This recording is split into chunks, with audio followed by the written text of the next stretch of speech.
காலையில் எழுந்து காலேஜுக்கு போயிட்டு ஃப்ரெண்ட்ஸ் கூட ஃபுல்லாக அமக்கலம் பண்ணிவிட்டு திரும்பி வீட்டுக்கு வந்துட்டு வாட்ஸ்அப்பில் ஃபேஸ்புக்கில் எந்த நேரமும் ஃப்ரெண்ட்ஸ் கூட மெசேஜ் பண்ணிவிட்டு சந்தோஷமாக இருக்க ஒரு யதார்த்தமான ஒரு பையன்.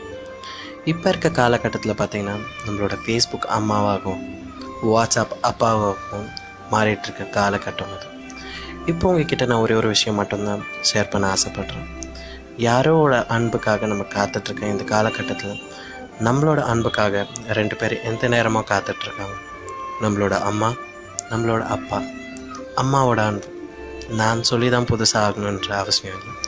என் பையன் சந்தோஷமாக இருக்கணும்னு சொல்லிட்டு அம்மா காத்துட்ருப்பாங்க.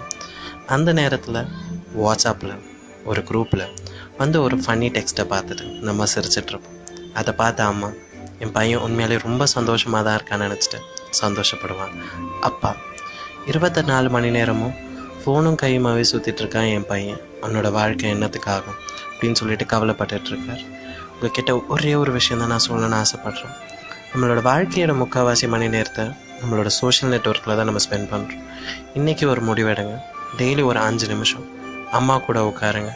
ஃப்ரெண்ட்ஸ் கூட பேசுகிற மாதிரி அம்மா கூட அடித்து பிடிச்சி ஜாலியாக கலாச்சு வாழ்க்கையை ஜாலியாக்குங்க. அம்மாவுக்கு இதை தாண்டி என்ன தேவை? அப்பா கூட தோள் மேலே கை போட்டு, அப்பா எப்படி இருக்கீங்க, சாப்பிட்டீங்களா, வேலை எப்படி போயிட்டுருக்கு, இதை கேளுங்க. இதை தாண்டி அப்பா வேறு என்ன எதிர்பார்த்துட போகிறாரு? நம்மளுக்கு அம்மா அப்பா இருந்தோம், அவங்களோட அன்பை நம்ம சரியாக யூஸ் பண்ணிக்கிறதில்ல. நிறைய பேர் அப்பாவோடையும் அம்மாவோட அன்பையும் மிஸ் பண்ணிகிட்ருக்காங்க.